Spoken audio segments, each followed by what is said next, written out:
Right, fantastic. So we've got 60 minutes together today. And what we're going to be covering is, firstly, I'm going to give you a little bit of introduction in terms of who I am. And then we're going to be going through the spectrum of menopause, because it's so unique to all of us. There are so many different shades of menopause, so many different experiences. And I know from looking at kind of getting some information from you that we have a variety of different people going through menopause, which we're going to kind of cover. So we'll make sure that it's not just natural menopause, it's also surgical and induced, and other ones as well that we'll be mentioning. We'll also be talking about recognizing the signs. How, we hear a lot from the community, what's going on? Is it my hormones? Is it something else that's going on in my life? So we'll be helping you unpack and decipher what might be going on for you. HRT is always of interest. We haven't got much time to cover it, but we will certainly be going into it and dispelling some of the myths and talking about the benefits as well as some risks. And also we'll be talking to you about other power tools, things that you've got for free at your disposal, before finally summarizing the key points. So just a little bit of housekeeping. You will notice at the bottom that there is a chat function. So please feel free as I'm going through the slides to make any comments. We probably won't have time this evening for questions and answers, but do put your questions in there, because we've got a newsletter afterwards and we can answer some of those questions for you. But hopefully the presentation will be covering most of your burning questions this evening. Also, just to say that between the large, the slide share and also the image of me, if you click on it, there's two little lines and you can drag that to the left and the right to make me bigger or smaller, depending on how much you want to see. So but without further ado, I'd like to just introduce myself. So I am Lesley Salem. I'm founder of OverTheBloodyMoon. I am a certified health coach and specializing in menopause, super passionate about spreading the word and educating on menopause, and on a mission really to remove the muddle from menopause. But it's not just me behind OverTheBloodyMoon. We have a whole team of volunteers that help make all the information look beautiful, and also we have a fantastic collective team all over the world of leading menopause specialists, authors, nutritionists, psychologists, every aspect of life through the menopause transition. We've got it covered, and we are really all about bringing together curated, trusted information.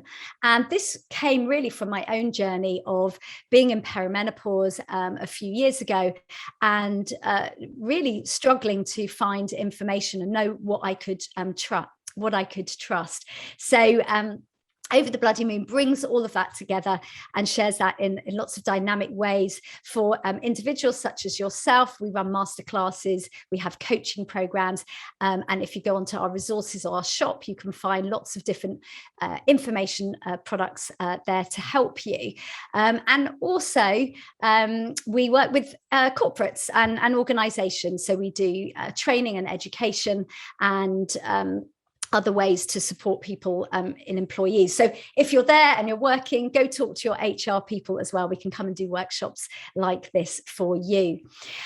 So we believe in terms of a happy transition, there are 3 T's. So as I mentioned, OverTheBloodyMoon is really a collective of the leading experts, and we bring those to you. And we know that it can be really expensive sometimes to go and see different private clinicians. So, and certainly if it's more than just one, and that's the great benefit of having the information and access to masterclasses like this. It's been curated collated with all the input of so many different people. We also believe in the tools to help you thrive. These are proven tools of the trade that are evidence-based. That means that they have had to go through rigorous clinical trials. Of course, what works for one person might not for another, but we certainly give you a broad toolkit to tap into, and a tribe you'll see later on will be sharing with you how you can join our community and feel supported. So I'd like to share with you now and give thanks to Always Discreet, because they have made tonight possible. I've been running masterclasses like this for the last 18 months, and I certainly haven't got the numbers that we have tonight. We've got nearly 300 people on here, which is absolutely fantastic. So big thanks to Always Discreet, and I'm going to play with you a video now as to why they think menopause is important, and thanks to Eileen Nathan for pulling this together. Historically, Always as a brand has focused on puberty age girls, as we know this is a critical moment in their life when they experience a drop in confidence. Through our groundbreaking campaigns, we aim to inspire those girls and build them back up again. Now, with our Always Discreet brand, we want to help those experiencing another life stage, menopause. Menopause is so much more than when your period stops. But with the topic still considered a huge taboo, it's no wonder in a recent study by Gen M, 2 in 3 women feel completely unprepared for it. At Always Discreet, we're on a mission to empower those experiencing menopause by driving education to help them understand and manage their symptoms with confidence. We're so pleased to be sponsoring the series of menopause masterclasses hosted by OverTheBloodyMoon, because we want nothing more than for you to live your menopause your way. So we absolutely love the Always Discreet brand, because they really share the same philosophy, and also we love their tagline, menopause, you live it, you define it. And I hope that even if you're in the audience tonight, and you might be feeling sort of overwhelmed with your menopause, I hope by the end you feel really empowered by the information that we're going to be sharing with you today. And just in case you don't know what Always Discreet is, it's a range of products that are designed to protect against bladder leakage, which can be an aspect of menopause, and you'll find out more about that in Masterclass 3. So let's move on to the spectrum of menopause. And in this section, I'm going to tell you a little bit about the different types of menopause. And we're also going to do a quiz where you will see how much you know about menopause. And by the end of it, you'll understand that there are different stages, how long that lasts for, and also how to get diagnosed. Before I get going, we have a disclaimer. So in terms of the information that we've pulled together, as I said, that is drawn upon a variety of different clinicians, but it is always absolutely important that you go and see a healthcare professional, a GP, and check what options are available. I know that many women, in fact 55% of women, go online to manage their menopause, with considerably less ever going to see their GP. So one of our messages tonight is, do be on the radar, go chat with your GP. You may have different medical histories or other aspects that mean that you need a tailored approach. We all need a tailored approach. And also, if I can ask you to refrain from taking any screen grabs and sharing that unless I say otherwise.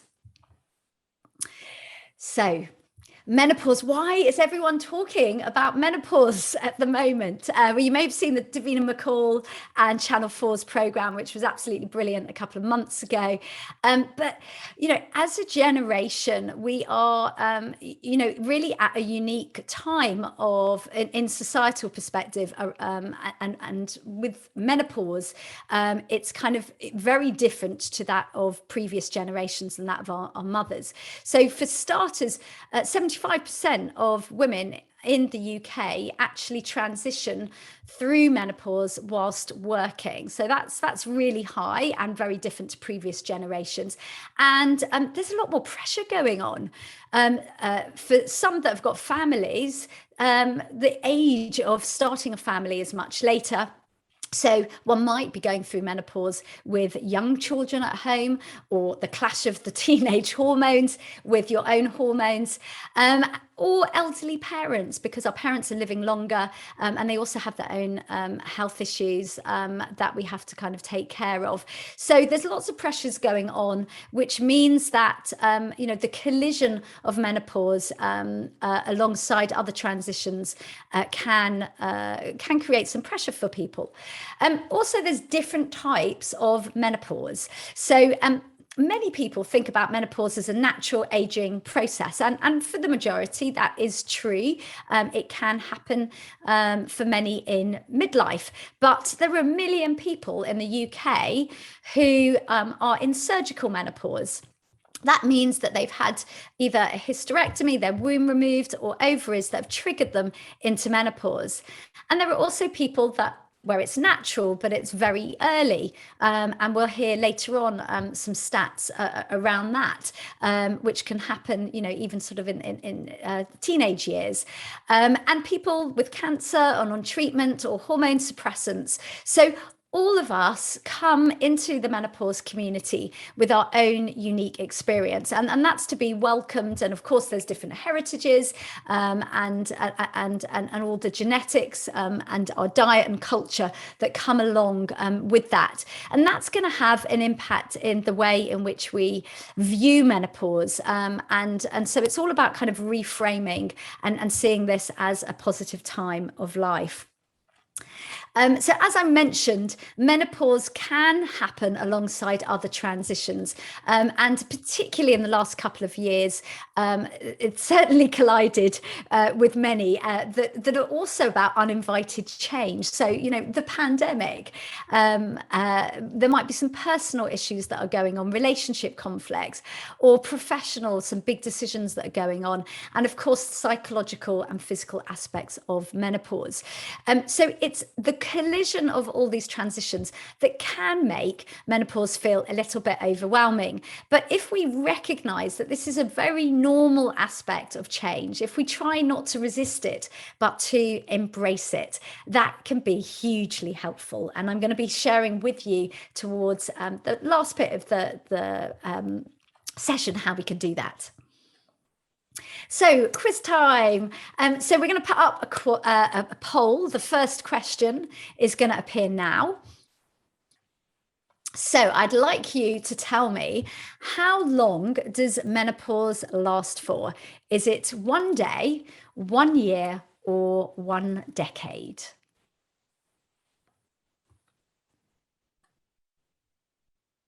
You're all quick on the buzzers.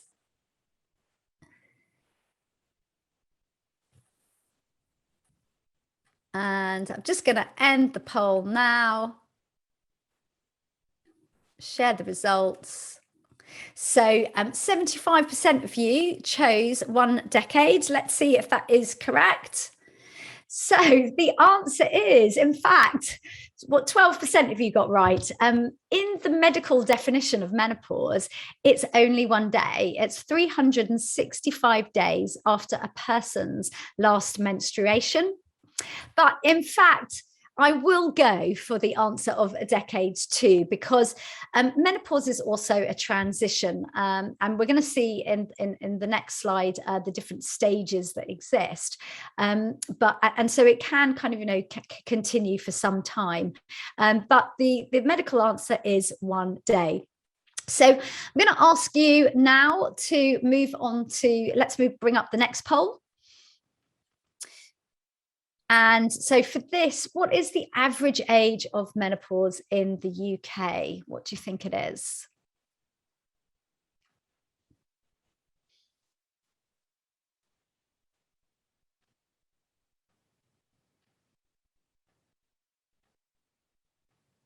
Okay, so we can end the poll. We're just going to share the results. So 60% of you chose 51.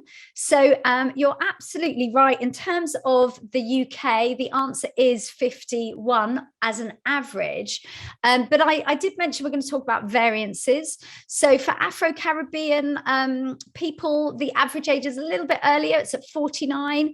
And of people with Asian heritage, it's a little bit later at around 52 and a half. So we can see that, of course, there's no, one size fits all, and there's no real average in menopause. And as I mentioned, there are also people that experience menopause much earlier. So 1 in 100, which is surprisingly high, will be in menopause by the time they are 40. So let's bring up question 3. What is perimenopause? Now, most of you ticked that you are in perimenopause, so hopefully you'll get this.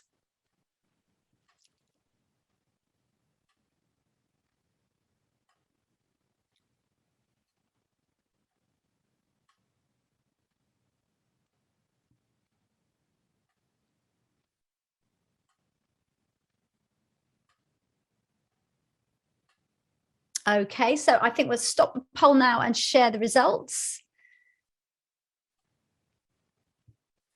So 68% of you said when a person is having irregular periods and their hormones are depleting or fluctuating. So as you can see, there are different stages that are going on here, and indeed there is some changes happening with different hormones, which I'll go on to talk about in a moment.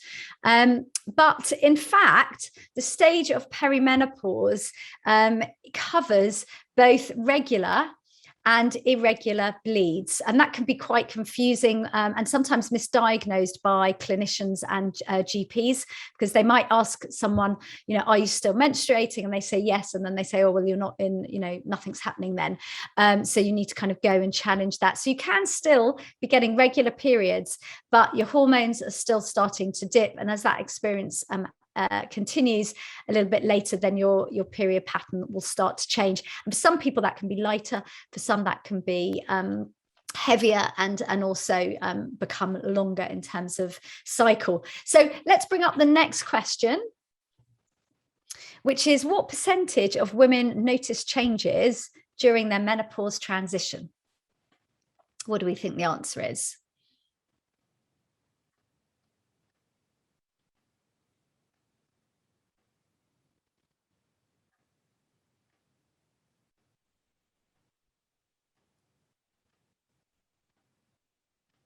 Okay, we're just going to share with you the results.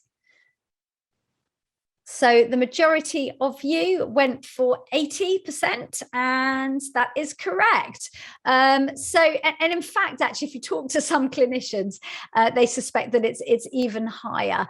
The majority of women do notice changes during their menopause transition. But of course, in certain cultures as well, it's still a bit of a taboo. So there used to be a bit of a myth that in Asia, for example, or in Japan, because of the diet of being rich in phytoestrogens, soya-based products, which mimic estrogen, the body's natural ability to produce estrogen. There used to be a myth that Japanese people don't experience menopause, but that is not correct. They do. So it's more about how open people are and how much of a taboo menopause is. But the good news is that 60% of people that go through menopause experience it on a moderate level. Around 25% will experience that on more kind of severely, and the rest mildly. So let's bring up the next final quiz to see how menopause is diagnosed. How do you think menopause is diagnosed? Is it a urine test, recalling changes, or a blood test?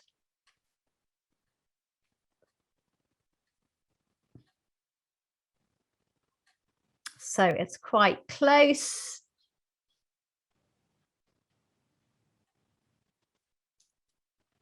Right, let's share the results. So 55% of you chose a blood test.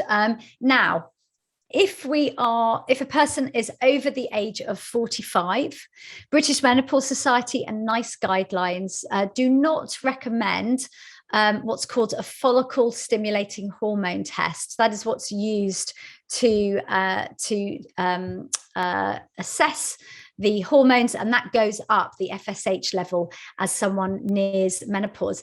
And the reason that it's not recommended if you're over 45 is that our hormones, as we saw in that chart earlier, fluctuate quite significantly. So it's not very accurate. And what the NHS don't want to happen is for someone to go and see their doctor and for them to be misdiagnosed and then sent away for referrals or just not given the treatment that they need.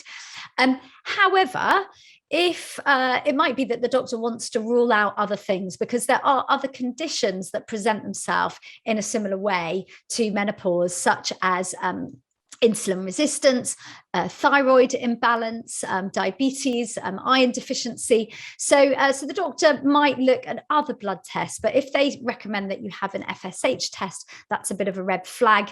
If you go on to our website under resources, you can download for free more information on this to prepare and go and see your clinician, your GP, and also you can download a tracker as is on the right hand side. So if you're over the age of 45, there is something that clinicians use called a green climacteric scale. It's got a list of over 30 different symptoms and columns which mark how bothered you are, whether it's mild, moderate or severe, and that will give the doctor really good understanding of whether you're in perimenopause or beyond. So do go and see your clinician. So thank you very much, everyone, for taking part in that. So in the next section, we're going to have a look at some of the different ways that menopause can present itself. And of course, this is all different. And I just want to make the point before I show you the full spectrum that you will not get all of these. And, you know, it comes and goes. So I've also got a chart to show you kind of the dynamic journey of menopause. And also coming up after this section is what you can do about it. But it is important to look at the breadth of the different signs because, you know, there can be anxiety for women, you know, not feeling right, not feeling themselves or trying to kind of, you know, work out whether it's some other thing that is going on in their life. So the first thing that I want to say around this is that the mind and body are deeply connected, and this becomes even more apparent in menopause. So the good news is that if we start to look after our body, we can really have a profound impact on our mind. And likewise, if we start to take care of our stress and manage our mind, we can also have a really positive impact on body. So, for example, next week when we talk in the masterclass Removing the Haze, and we mention about hot flushes and night sweats, you'll see that there are some fantastic resources and ways in which we can manage that and alleviate those symptoms purely through the way that we think and change our thought patterns, which has kind of a consequence for our behavior. So that's the great thing, is that kind of this interconnectedness. And I think the other thing with menopause is that, you know, it really is an opportunity to tune in to what is going on. So if you're not already, I would really encourage you to, you know, get journaling. We're big fans of journaling. It doesn't have to be anything kind of too structured. You can just get a notepad or use your phone, or, as I say, you can download our tracker, our menopause tracker, and start to take note of what's going on, and you'll start to see patterns. And that kind of takes a bit of the fear away from menopause, because we start to see a bit of science and a bit of a pattern appearing. So some of the things that might be going on in our bodies might also be triggered by our actions. And when we identify that, that's super helpful in helping us to work out what's nourishing us and what isn't.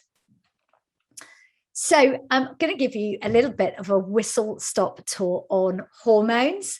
And there are the 5 that really have an impact, particularly through perimenopause, where the hormones are going up and down. I just want to make the point as well that this can be the most bothersome part of the menopause transition, that lasts on average between 2 or 3 years. But After that, when the hormones are lower, but they are more settled, many of the aspects will, or in fact, all of them, will hopefully disappear. So let's take a look at estrogen, which is, a real biggie when it comes to our, not just our hormone health, but it plays so many different functions in our body. So just to say as well, there are 3 different types of estrogen. And if you remember back to the chart where we had the different stages, the first stage, which is pre-menopause, when we have our kind of more normal fertility hormones, obviously not for everyone, but the dominant hormone for those people is called estradiol. And that works really effectively. It helps us get to sleep. It looks after our skin, our hair. It keeps our muscles in good condition, our bone density good, and it also kind of has a positive impact on our sleep, our heart, and our brain health. But it does start to drop. And in fact, actually, if anyone has experienced childbirth or pregnancy, that there is also kind of this dip, this quite similar actually to menopause, that will occur and will have an impact on cognitive and psychological and physical function. So what happens is estrogen moves from estradiol, that is made in the brain, the hypothalamus and the pituitary gland, and it switches to a different type of estrogen, which is called estrone, which isn't quite as efficient, and it's made in the adrenal glands, which, as the name suggests, adrenaline kind of has an impact on our stress levels, and also something called adipose tissue, so which effectively is fat tissue.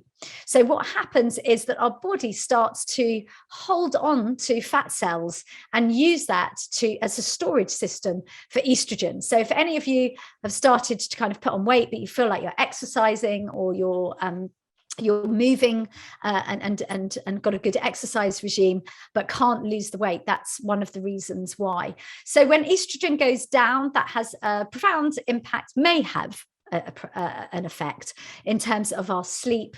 And also another stat to say is that 100 years ago, women were living for just 9 years after post-menopause, and now women on average live for 32 years. So there is a huge impact. If we take that plus the 7 years of perimenopause, that's 40 years nearly, and that's half of a woman's life without estrogen.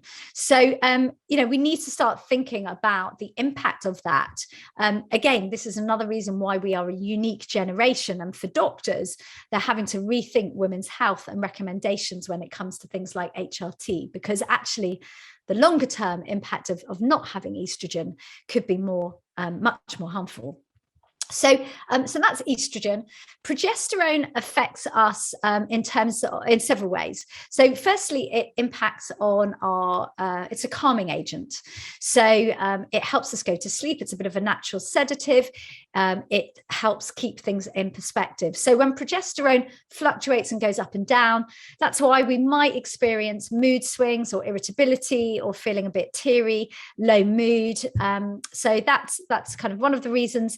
And the other impact is around pain, that when progesterone is low, it also has an impact on our pain threshold. So we might start feeling joint aches and pains more acutely.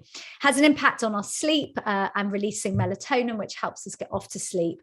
And estrogen also helps us stay asleep. So that combination together is quite important. And we'll be covering more of that in Masterclass 2 next week. So tune in to me and Catherine Pinkham, founder of Insomnia Clinic, to talk more about that in Removing the Haze. So testosterone, we often think about this as a male hormone, but we also, as all women, also have it. And by the time we reach our 40s or early 40s, we have half the level that we did when we were 20. So how does it impact us? It has an impact on energy. So when it's low, it can make us feel tired and get daytime fatigue, has an impact on mood, and it also has an impact on drive. So, it's it's quite common, we hear within our Over the Bloody Moon community, that women are talking about losing their mojo, and the kind of sense of purpose, or just feeling a bit flat. So again, kind of, this combination of estrogen, progesterone, testosterone may have an impact. But also counteract that, just to say 20% of people do sail through menopause, and don't feel or experience anything. So it's not to say that you will get all of this. But some of the kind of common effects are around rising stress levels. So nearly half of women will feel more stress, and even if they haven't experienced stress before, they might start to feel slightly more agitated. But recognizing that this is just a scientific reaction to dropping estrogen and progesterone is really important. And there are loads of tools that we can do to manage our stress that we're going to be covering in a moment, and also in the next 3 masterclasses. So stress might go up, but that's fine. We can work on that.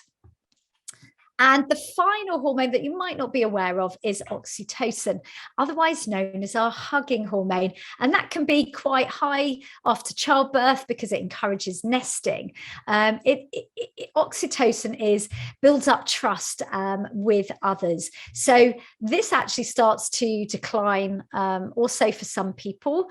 And so they can start to be a bit more suspicious, less trusting of others, start to be the combination of oxytocin being low and also testosterone, can be that women sort of start to separate themselves from their family. They start to put their own needs first, and they might get sort of this second wind, and a sense of drive, as well. And I should mention also with testosterone, it can go up, it can become the dominant hormone, and that also affects libido. So it might be that as well as libido being low, people might also find that they are having what's otherwise known as a sex surge. So all of these hormones have got kind of interplay with each other, and will affect all of us in different ways. Now, for those going through natural menopause, it's a gradual creep over, as I said earlier, around 7 years. But for those that have undergone surgery, a hysterectomy, for example, that is kind of sped up a little bit. Normally within 5 years of having a hysterectomy, someone will become postmenopausal. And also if you have had an oophorectomy, your ovaries removed, that will happen overnight. And so the impact of that can be a lot more severe. And so it's really important to be prepared before your operation, and get everything in place. Talk to your doctor about whether you can have HRT, start to manage your stress, communicate to others around you that there might be some changes in terms of how you're feeling. And also if you're on hormone treatment, again, this is kind of quite instant. So of course we can see that it affects people in different ways. This chart just shows that there's, a dynamic experience. We, as I said, need to tune into what's kind of going on. There are different stages, as we've seen with menopause. So perimenopause, the stage ahead of menstruation stopping. Often the first signs are psychological. So that's why, many women, because they're not getting hot flushes, because that's all they know and associate with menopause, or that they're still kind of getting bleeds, might think that it's down to something else. And sadly we hear phrases like I'm going mad, or I'm no longer myself. And so it is important to go chat to your clinician, and make sure that they don't confuse that with just being depressed. 70% of people in the UK are offered antidepressants when they should be offered HRT. So again, you can find out more about that in the resources section. So it starts off with psychological, and then it moves into more physical.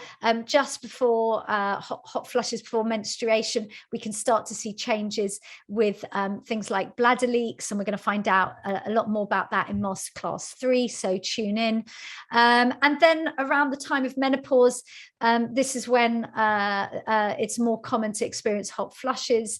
Around 70% of people will, even if they are on HRT. So that doesn't mean that the HRT isn't working. But if you do find that suddenly some of those symptoms are increasing and you are on HRT, have a conversation with your doctor about whether to increase your dose or not. And then afterwards, we start to see some more urological aspects, and also, loss of libido. But of course, all of this can happen a lot younger. We know, as we said, 1 in 100 people experience early menopause. So it might be in one's 20s or 30s. And so making sure that you have a broad toolkit and you're trying out lots of different things that are evidence-based is really important. So let's just have a quick look at some of the changes. This is a little bit small. You can download this chart in our resources folder as well. But I'm just going to point out a few of the more unusual ones that you might not associate. So for example, because of the decline in estrogen, that actually affects people's body odor. And the same for gum problems. The decline of estrogen and progesterone can make people a little bit more stressed, and that actually can flare out in gum, with bleeding gums, sore gums, and receding gums. Another aspect that you might not be aware of is ringing in the ears, and the skin can become dry. Estrogen is responsible for collagen and hydration, so it's really important to kind of increase your intake of water and avoid things that dehydrate you. So I'll let you have a look at that in your leisure. By afterwards, go to OverTheBloodyMoon and website and download that. Psychologically, we've spoken about things like anxiety and mood, but it can also have an impact, both, obviously that interconnectedness of physicality and cognitive changes can also affect us psychologically as well, and that can make people feel less resilient or less confident, and sort of a bit more faded or jaded. So again, we're going to be talking about ways in which you can combat that a little bit later, and also in the next masterclasses. Particularly for those people that are working, the brain is a big asset. So when it isn't working quite as well as we would like, it can cause some concern. And we'll be covering a little bit more on this next week, with the input of neuroscientists, to share with you what is perimenopausal and what might be associated with Alzheimer's, because I know there's kind of a real fear around that from the community. So we'll be dispelling some of those myths for you. So tune in next week, same time. So how do the hormone changes affect? We've spoken about fatigue and sleep, but it can also have an impact in terms of how people are able to focus, even on a conversation. You might find that you'll be, chatting to someone and zone out, or you might forget, the name of someone, or feel a bit scatty and, find your keys in the fridge or in the front door. So these are common experiences that people, tell us about, and even, something like the loss of nouns. You can think of all the ways to describe something, but you can't actually remember the name of the noun. So having got all of the doom and gloom, sort of some of those, signs out the way, I want to leave us on a really positive note, which is really that these changes are, the body signaling to us that it is time to tune in and listen. So, as women, we are socially programmed to, serve others and put other people's needs above ourselves. And we are conditioned from, being girls and childhood to doing that, on the conscious and subconscious level. But, as we reach menopause, it's an opportunity actually to start to think and prioritize our own needs. And now that might also be a bit difficult if you've got lots of other things that are going on in your life. Like, I haven't got time for this. I haven't got time to tune in and listen. I've just got to keep going. But it really is worth it just to take a pause. Listen to what's going on. Listen to that inner voice and think about what that's trying to tell you. And it might be that you're feeling not in a good place at the moment. And, with, low mood and depression and without comes insight. So, when we're hearing things that are not quite sitting with us, we have to kind of, face that head on. We have to think about, why is this surfacing? And maybe we've brushed it under the carpet for a while, but it's important to kind of think about that and to address those issues. So with that comes a real opportunity for discovery. What is the future? What is this next stage, this next half of our life? A very big, significant stage. This is just the beginning of the next stage. It's not the beginning of the end. And with the pressure of media having less attention for those that are experiencing menopause in midlife, and indeed for those that are younger, maybe menopause has come in your 20s and 30s, it's unexpected. It might mean the end of certain opportunities or aspects such as fertility, but it might also bring lots of other new opportunities for you as well.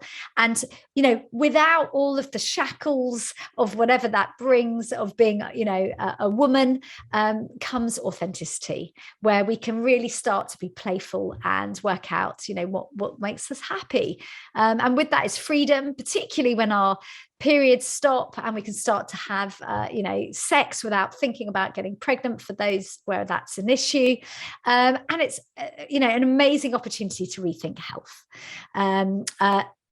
Also, it is an important opportunity to think about the way and the choices that we do now will also have an impact in the future. So a real opportunity to recalibrate. And at Over the Bloody Moon, we have these 6 steps of change that we use in our coaching programs. So it's about tapping into the source, letting go with surrender and stepping into the unknown, shedding what doesn't serve us, being playful and shaping and dipping into that toolkit of what can nourish us, and starting to share our story. Who are we becoming? And then ultimately shining. So I'm just going to talk quickly now. Now we've got a good idea of what menopause is and what the signs are. Let's just touch quickly on HRT. So the first thing to say is, if you're thinking about this, whether you are, whether you're not, just go and chat to your GP. If you wanted to go private, if you go onto the British Menopause Society website, they've got a list in your area of accredited specialists where you can go and see someone that is using regulated hormones, because there are unregulated hormones out there with some of the private clinics. That means that they haven't been tested or trialed, and sadly those unregulated HRT can lead to all sorts of quite serious medical conditions. So it's really important that you go and talk to British Menopause Society accredited specialist or a GP, because all of the NHS HRT has gone through very rigorous regulation. So go chat to your GP, and just going to touch very quickly on the different types of HRT out there, some of the myths, and just touch on the risks for those that affects. So there are over 50 different types of HRT. And if you want to find out a little bit more about this, then you can join us October the 6th, where we've got an hour's masterclass on this. But it might be that you're just experiencing vaginal changes. That might be painful sex or dryness or soreness or irritation, in which case you might use something. Can we see with my virtual screen? Might use something like this, which is a topical HRT. This one is a tablet, a vaginal tablet, but they come in different formats like cream or a pessary, and these have no side effects, and even if you've had cancer, you can talk to your oncologist and GP, and also if you're in early menopause or surgical menopause and that's happened before the age of 50, then you will definitely be recommended to go on this to avoid any issues that we'll be covering in Masterclass 3. Now, if you've had surgery and you haven't got a womb, then you'll just be given estrogen treatment. But if you do have a womb, you will take both estrogen and progesterone. And how much and how long you take will vary depending on your cycles. So those are the different types. Just to mention as well, there is transdermal HRT. These are new generation that have much lower risks than all the scaremongering and say 10 years ago. Transdermal are patches and gels, and they are absorbed into the skin, and that very effective for 95% of people. They will alleviate within 3 months, even severe as well as moderate symptoms. So that is a little whiz stop tour. Just to say about the myths, we're going to be covering more of this in October, but a lot of the bad press comes from a study done 20 years ago that was thrown out because the way in which the study was conducted was not done very well. Firstly, the average age of the people in the study was 63, so they were post-menopause, and they put themselves forward, so it wasn't what's called randomized. So people were paid to partake in this, and and it just so happened that the mix were low socioeconomic group that were heavy drinkers, heavy smokers, and overweight. So already there was a genetic and lifestyle predisposition for breast cancer. So a few things on myths. You can be on it for more than a couple of years. It does not delay the onset of menopause. We've already heard that anyway, there's a natural shift in putting on weight, so it doesn't make you gain weight. In fact, if anything, it can make you manage your weight. It does matter when you start it. So actually, I mentioned about the age being that we're living for a decade afterwards. Not a decade, we're living for some people up to 40 years post-menopause.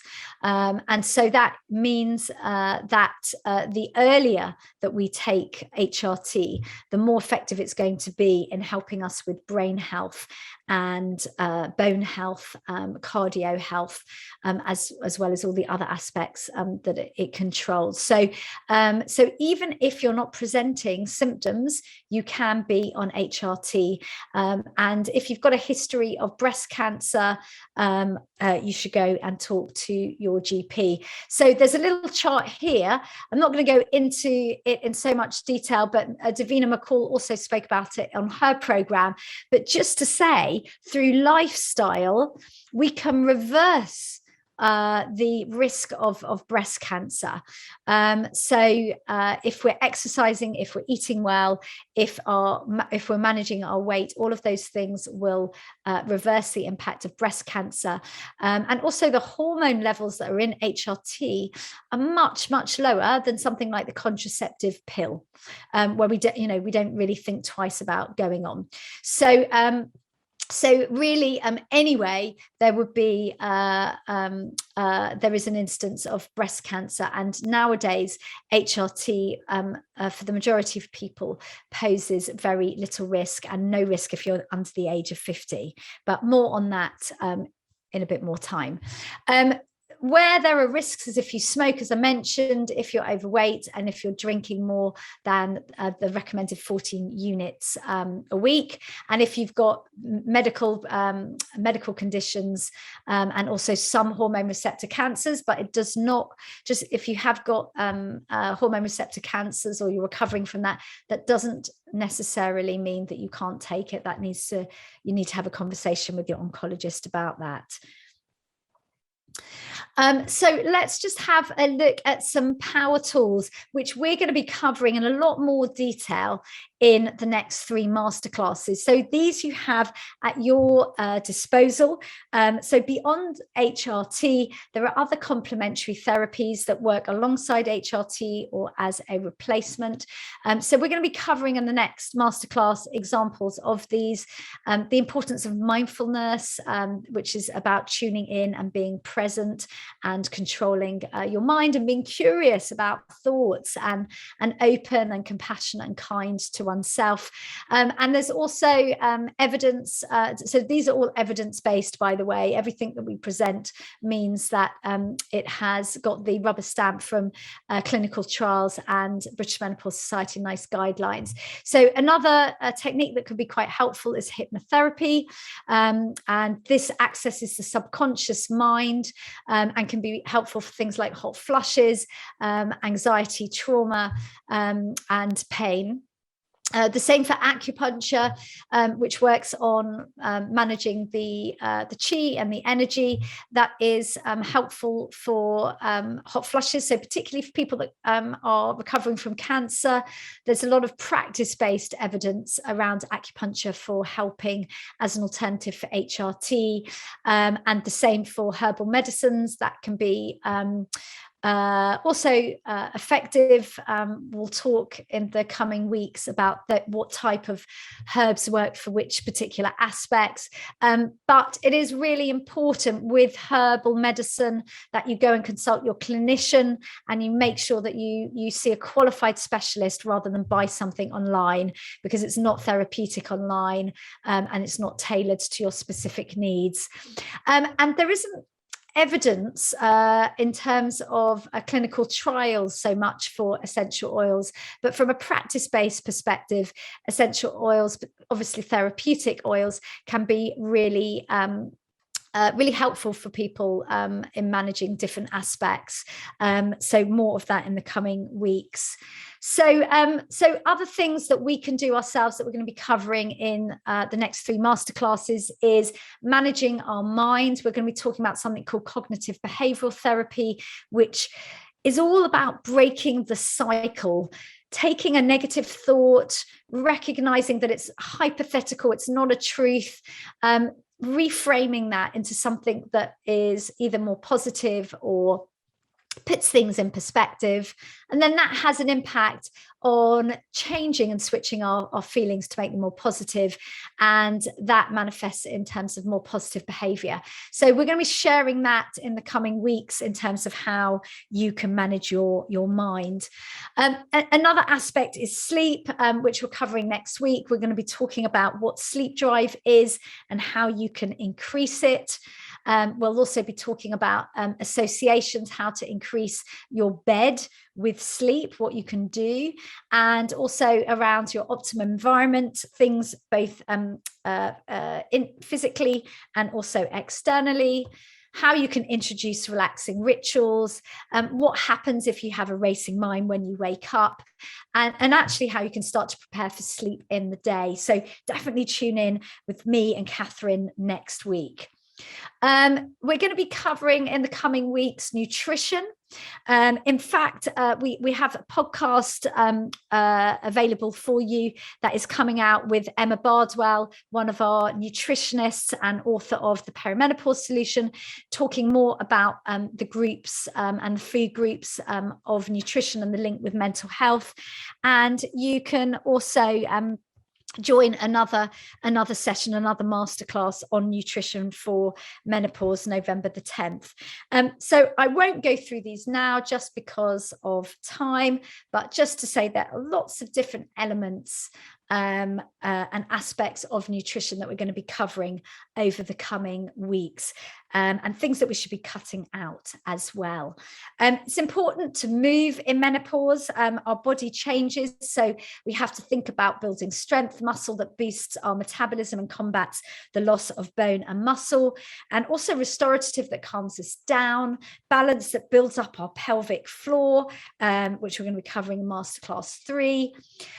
Reducing our cardio can reduce our stress levels. So actually it's more about moderate, which might be exercises such as swimming, walking, and things that we can do around the house, as well as fun exercises like aerobics and dance. And another really important aspect, of course, is pelvic floor exercises. I cannot stress enough, and we're going to be finding more about this September the 15th, how important it is to do before it's too late. Well, it's never too late, but you know, we really can avoid some of aspects such as bladder leaks that we're going to be covering.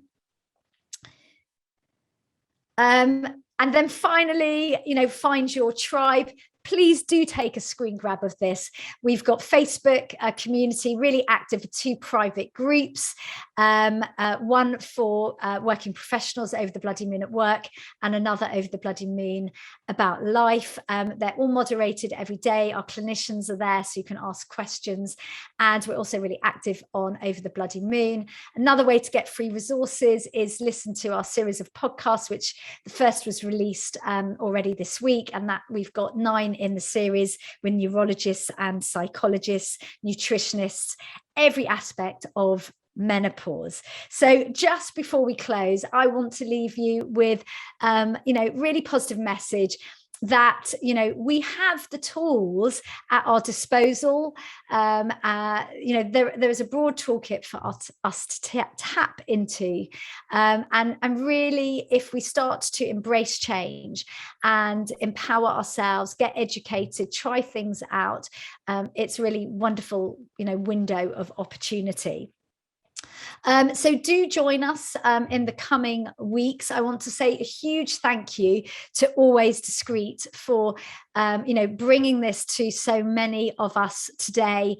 So here you can see that there are 3 more coming out, and even if you're not experiencing any of these changes, as you can see, it might be in years down the line that you might. So get equipped early, and if you go and visit our website, you'll see that there's lots of different ways in which you can manage your menopause. We've got these self-care cards that you can find in the shop, and also notes for all of these sessions will be summarized in a newsletter for you for free. But if you want more detail, there are menopause management workbooks.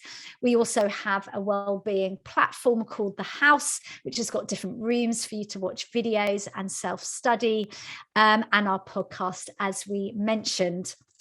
So thank you very much for your time today. For those of you that are still with us, we do have a very quick poll to find out how useful you found this evening. So we're just going to bring that up and be really grateful for you just to give us your honest feedback for tonight. So thank you so much, and I hope to see many of you this time next week, or an hour earlier, rather, at 8 o'clock. So thank you very much.